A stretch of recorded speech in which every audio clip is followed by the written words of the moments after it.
السلام علیکم۔ آج ہم ایک ایسی عمارت کی بات کر رہے ہیں جسے سب جانتے ہیں، تاج محل۔ لیکن کیا ہم واقعی اسے جانتے ہیں؟ عام طور پر تو یہی سنا ہے کہ یہ شاہجہاں اور ممتاز محل کی لازوال محبت کی نشانی ہے، ایک عظیم یادگار۔ لیکن کیا کہانی صرف اتنی ہی ہے؟ آج ہم ذرا گہرائی میں اتریں گے۔ جی بالکل، محبت کی کہانی تو مشہور ہے ہی، لیکن تاج محل کے پیچھے بہت کچھ ہے۔ تاریخ، کچھ افسانے اور کچھ ایسے نظریات بھی جو شاید آپ نے نہ سنے ہوں۔ تو آج ہم نے کچھ تاریخی تجزیے، علمی مضامین اور ہاں کچھ آن لائن مباحثے اور ایک بالکل مختلف زاویے والی تحریر کو بھی دیکھا ہے۔ مقصد یہ ہے کہ ان سب ذرائع کو ملا کر دیکھیں کہ تاج محل کی کہانی کی اصل پرتیں کیا ہیں۔ تو آئیے شروع کرتے ہیں۔ سب سے پہلے وہ سب سے مشہور یا شاید کہیں بدنام زمانہ کہانی کہ شاہجہاں نے کاریگروں کے ہاتھ کٹوا دیے تھے۔ جی، یہ کہانی تو بہت ہی زیادہ مشہور ہے۔ تاکہ وہ دوبارہ ایسی خوبصورت عمارت نہ بنا سکیں۔ یہ سننے میں تو بہت ڈرامائی لگتا ہے، اس میں کتنی سچائی ہے؟ دیکھیں، سچائی تو یہ ہے کہ آج کل کے جو مستند مورخین ہیں وہ اس بات کو تقریباً بالکل نہیں مانتے۔ یہ ایک افسانہ ہے۔ افسانہ؟ جی، مورخ ایبا کوچ نے اسے بڑا اچھا نام دیا ہے، گائیڈز کی گھڑی ہوئی کہانی۔ مطلب ایسی کہانیاں جو گائیڈ حضرات سیاحوں کو متوجہ کرنے کے لیے بنا لیتے ہیں۔ اچھا۔ اور یہ صرف آگرہ کی بات نہیں، دنیا بھر میں ایسی لوک کہانیاں ملتی ہیں۔ سٹیدھ تھامسن کا جو لوک کہانیوں کا انڈیکس ہے، اس میں ایسے موٹف ہیں کہ بادشاہ نے عظیم عمارت بنوانے کے بعد معمار کو مروا دیا یا اندھا کر دیا تاکہ نقل نہ بنا سکے۔ تو یہ ایک طرح کا عالمی پیٹرن ہے، صرف تاج محل سے خاص نہیں۔ لیکن کیا اس کے خلاف کوئی ٹھوس ثبوت بھی ہے؟ مطلب صرف یہ کہہ دینا کہ یہ افسانہ ہے؟ نہیں، بالکل ٹھوس ثبوت ہیں۔ سب سے اہم تو ہیں شاہجہاں کے دور کے انتظامی ریکارڈز، خاص طور پر جو بیکانیر آرکائیوز میں دستاویزات محفوظ ہیں نا۔ ہاں سنا ہے، وہ بہت تفصیلی ہیں۔ جی بہت۔ ان میں کاریگروں کو جو ادائیگیاں ہوئیں ان کی پوری تفصیل ہے، ایک ایک کاریگر کا حساب ہے۔ سید علی ندیم رضوی جیسے مورخین بتاتے ہیں کہ ان رسیدوں سے صاف ظاہر ہے کہ انہیں نہ صرف معاوضہ ملا بلکہ وہ بھی اس زمانے کے حساب سے بہت فراخ دلانہ تھا۔ اچھا، کتنا؟ ابھی اس پر آتے ہیں، لیکن اہم بات یہ کہ کسی سزا کا یا ہاتھ کاٹنے جیسی کسی چیز کا دور دور تک کوئی ذکر نہیں۔ یہ تو بہت بڑی بات ہے، یعنی ریکارڈز کہانی کے بالکل الٹ بتا رہے ہیں۔ بالکل۔ اور پھر ایس عرفان حبیب جیسے مورخین یہ بھی کہتے ہیں کہ یہ ہاتھ کاٹنے والی کہانی نسبتاً نئی ہے، مطلب شاید 1960 کی دہائی کے آس پاس زیادہ پھیلی۔ پرانے ذرائع میں جو اس دور کے ہیں ان میں اس کا ذکر نہیں ملتا۔ اگر اتنا بڑا واقعہ ہوتا تو کہیں تو لکھا جاتا ہے نا؟ ظاہر ہے۔ اور پھر ایک اور منطقی بات دیکھیں، تاج محل کی تعمیر میں جو ہزاروں ماہر کاریگر شامل تھے، ان میں سے بہت سے ہمیں بعد میں شاہجہاں کے دوسرے بڑے منصوبوں پر کام کرتے نظر آتے ہیں۔ اچھا، یہ بھی ایک نکتہ ہے۔ تو اگر ان کے ہاتھ نہیں کاٹے گئے تو پھر ان ہزاروں کاریگروں کا ہوا کیا جنہوں نے یہ عجوبہ بنایا؟ شواہد تو یہی بتاتے ہیں کہ ان کے ساتھ نہ صرف برا سلوک نہیں ہوا بلکہ ان کی بڑی قدر تھی، ان کی مہارت کو سراہا گیا۔ جیسا میں نے کہا، تاج محل کے بعد انہیں دوسرے بڑے منصوبوں میں کام ملا۔ کون سے منصوبے تھے وہ؟ سب سے اہم تو شاہجہان آباد کی تعمیر تھی، یعنی پرانی دہلی۔ پوری دہلی؟ جی، جس میں لال قلعہ شامل ہے جو 1639 میں شروع ہوا اور جامع مسجد جو 1656 میں مکمل ہوئی۔ ان عمارتوں میں خاص طور پر لال قلعے کے دیوان خاص میں آپ کو سفید سنگ مرمر پر ویسا ہی نفیس جڑاؤ کا کام ملے گا جسے پیٹرا دیورا کہتے ہیں، جیسا تاج محل میں ہے۔ ہاں، وہ تو بہت مشہور ہے۔ تو یہ مماثلت کیا بتاتی ہے؟ یہی کہ وہی ماہر کاریگر یہاں بھی کام کر رہے تھے۔ یہ تو بالکل لاجیکل بات ہے۔ اگر ہزاروں ماہر کاریگروں کے ہاتھ کاٹ دیے جاتے تو شاہجہاں اپنے اگلے پروجیکٹس کیسے بنواتا؟ ایسے ہنرمند لوگ راتوں رات تو نہیں مل جاتے۔ یقیناً، انہیں ناکارہ بنانا تو اپنے پاؤں پر کلہاڑی مارنے جیسا ہوتا۔ اور صرف کام ہی نہیں ملا، معاوضہ بھی بہت اچھا دیا گیا۔ کتنا اچھا؟ آپ نے پہلے ذکر کیا تھا۔ ہاں، مغل کارڈز بتاتے ہیں کہ اگر اس زمانے میں ایک عام تربیت یافتہ مزدور مطلب اسکلڈ لیبر کو تقریباً 15 روپے مہینہ ملتے تھے۔ 15 روپے؟ ٹھیک ہے، تو تاج محل کے ماہر کاریگر سینکڑوں روپے کما رہے تھے۔ مثال کے طور پر ایک سنگ تراش تھے عطا محمد، جی، انہیں 500 روپے ماہانہ ملتے تھے۔ 500؟ جی، بخارا سے ایک ماہر آئے تھے شاکر محمد، جی، انہیں 400 روپے۔ اور لاہور سے چرنجی لال جو جڑاؤ کے کام کے ماہر تھے، انہیں 800 روپے ماہانہ۔ 800 روپے ماہانہ، یہ تو اس زمانے میں بہت ہی بڑی رقم ہوگی۔ بہت بڑی۔ تو انہیں نہ صرف مسلسل کام ملتا رہا بلکہ بہت اعلیٰ معاوضہ بھی۔ تو پھر یہ ہاتھ کاٹنے والی بات آئی کہاں سے؟ جی، یہ سوال اہم ہے۔ کچھ مورخین جیسے ششانک شیکھر سنہا ایک امکان یہ ظاہر کرتے ہیں کہ شاید شاہ جہاں نے کاریگروں سے کسی قسم کا معاہدہ کیا ہو یا قسم لی ہو کہ وہ بالکل ایسی ہی نقل کہیں اور نہیں بنائیں گے۔ اچھا، ایک طرح کی ایکسکلوسیوٹی کلوز؟ ہاں، کچھ ایسا ہی۔ تو وقت کے ساتھ ساتھ آئندہ ایسا کام نہ کرنے یا کام کرنے کی صلاحیت چھین لینے کی بات کو لفظی طور پر ہاتھ کاٹنا سمجھ لیا گیا۔ یہ صرف ایک تھیوری ہے، لیکن یہ بتاتی ہے کہ افواہیں کیسے بنتی اور بگڑتی ہیں۔ یہ بھی ممکن ہے۔ اچھا، یہ تو ہوئے عام کاریگر۔ جو چیف معمار تھے استاد احمد لاہوری، ان کے بارے میں کیا معلوم ہے؟ کیا ان سے بھی کوئی افسانہ جڑا ہے؟ استاد احمد لاہوری کے بارے میں کافی ٹھوس معلومات ہیں۔ وہ انتہائی قابل شخص تھے، فارسی النسل تھے، معمار بھی، انجینئر بھی۔ غالباً 1580 کے آس پاس لاہور میں پیدا ہوئے۔ انہیں شاہ جہاں نے کوئی خطاب وغیرہ بھی دیا تھا؟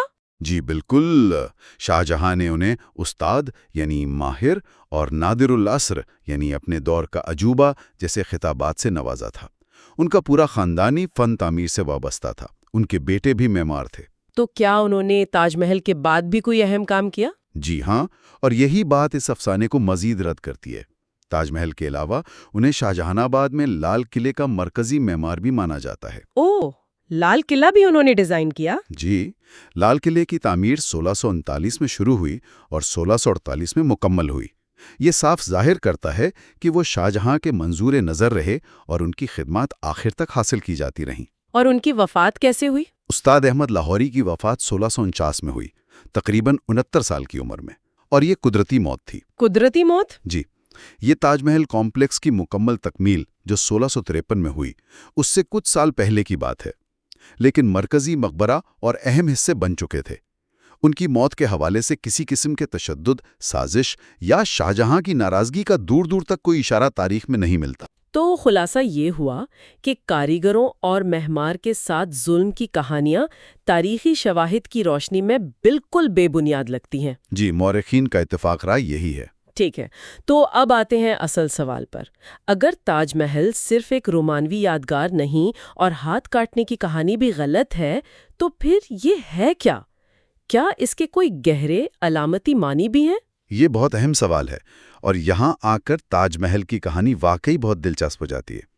بہت سے اسکالرز، خاص طور پر W.E. بیگل جیسے محرک، یہ دلیل دیتے ہیں کہ یہ جو محبت کی لازوال کہانی والا پہلو ہے نا، اسے خاص طور پر مغربی دنیا میں رومانویت کے دور کے بعد کچھ زیادہ ہی بڑا چڑھا کر پیش کیا گیا ہے۔ ان کا کیا مطلب ہے؟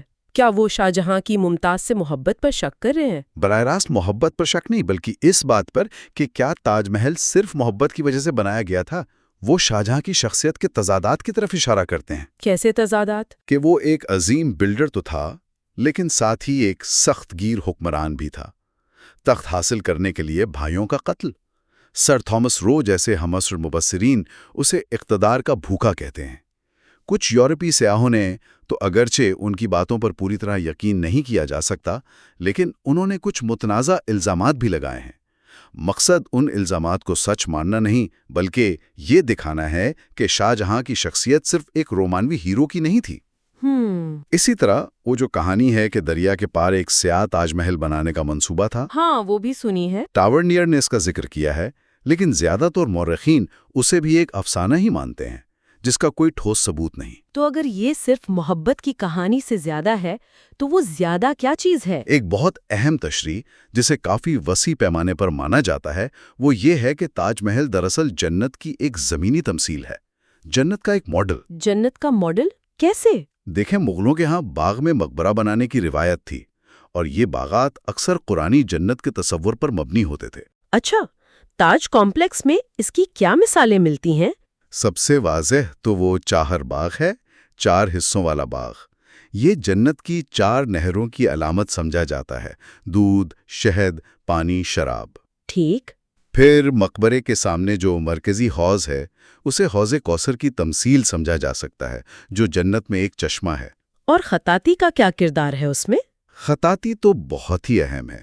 خاص طور پر جو مرکزی دروازے پر قرآن پاک کی سورہ الفجر یعنی سورہ 89 کی آخری آیات لکھی ہیں۔ کون سی آیات؟ وہ آیات جن کا مفہوم ہے اے اطمینان پانے والی روح، اپنے رب کی طرف لوٹ چل، اس حال میں کہ تو اس سے راضی، وہ تجھ سے راضی، بس میرے نیک بندوں میں شامل ہو جا اور میری جنت میں داخل ہو جا۔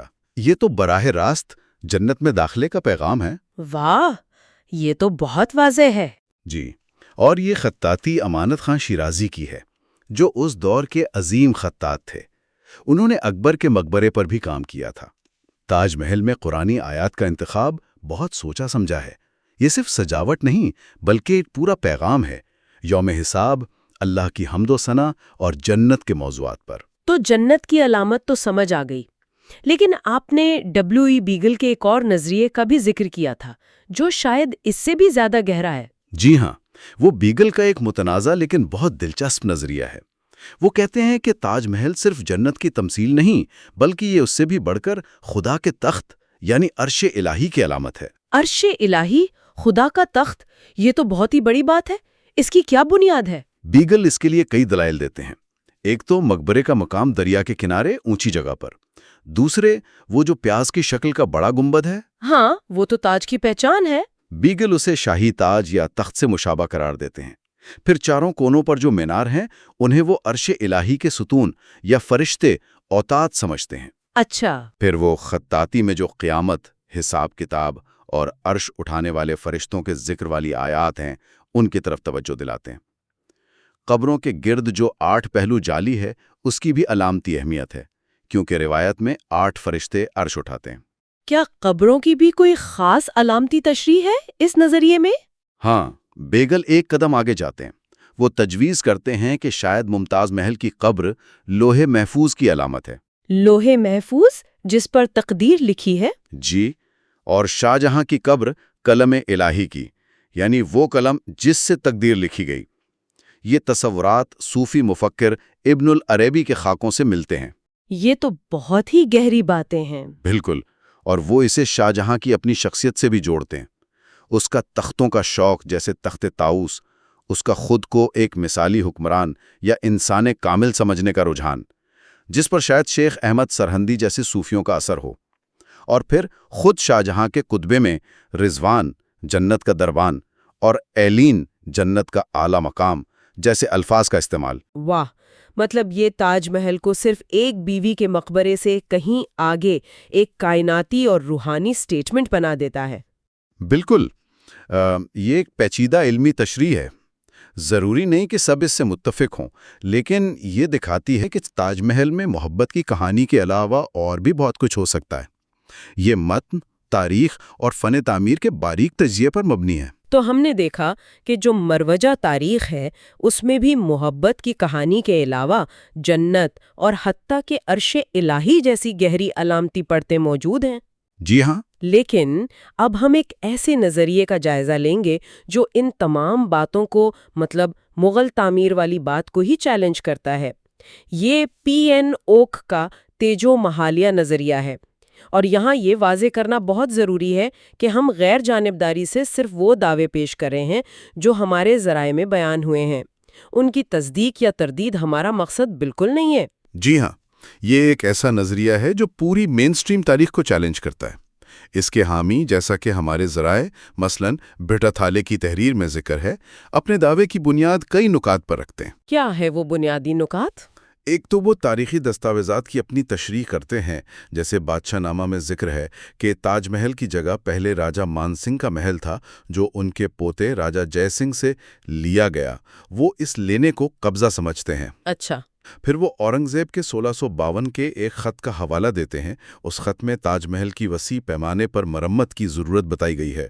اب وہ کہتے ہیں کہ اگر عمارت 1653 میں مکمل ہوئی تو 1 سال پہلے ہی اتنی بڑی مرمت کی ضرورت کیوں پڑ گئی؟ یہ تو سوال اٹھاتا ہے، کیا ہم عصر سیاحوں کے بیانات میں بھی کوئی تضاد بتاتے ہیں وہ؟ جی، ان کے مطابق ہاں۔ وہ کہتے ہیں کہ ٹاورنیئر کے بیانات میں تضاد ہے، جیسے اس کا یہ دعویٰ کہ اس نے تعمیر شروع ہوتے اور مکمل ہوتے دیکھی، یہ اس کی ہندوستان آمد کی تاریخوں سے پوری طرح میل نہیں کھاتا۔ اور اسی طرح ایک اور سیاح سیباسٹین مانڈرک، وہ کارکنوں کی تعداد صرف 1000 بتاتا ہے، جبکہ عام طور پر 20,000 کہی جاتی ہے۔ تو یہ تضادات کیوں ہیں؟ کیا کوئی سائنسی یا تعمیراتی دلیل بھی پیش کی جاتی ہے؟ جی، وہ ایک لکڑی کے دروازے کے نمونے کی کاربن 14 ڈیٹنگ کا ذکر کرتے ہیں۔ ان کے مطابق اس ڈیٹنگ سے اس لکڑی کی عمر شاہجہاں کے دور سے بہت پہلے کی، تقریباً 14ویں صدی عیسوی کی نکلی۔ 14ویں صدی؟ یہ تو شاہجہاں سے بہت پہلے کی بات ہے۔ جی، تعمیراتی لحاظ سے وہ تہہ خانے میں جو بہت سے کمرے بند ہیں، ان پر سوال اٹھاتے ہیں کہ انہیں کیوں بند کیا گیا۔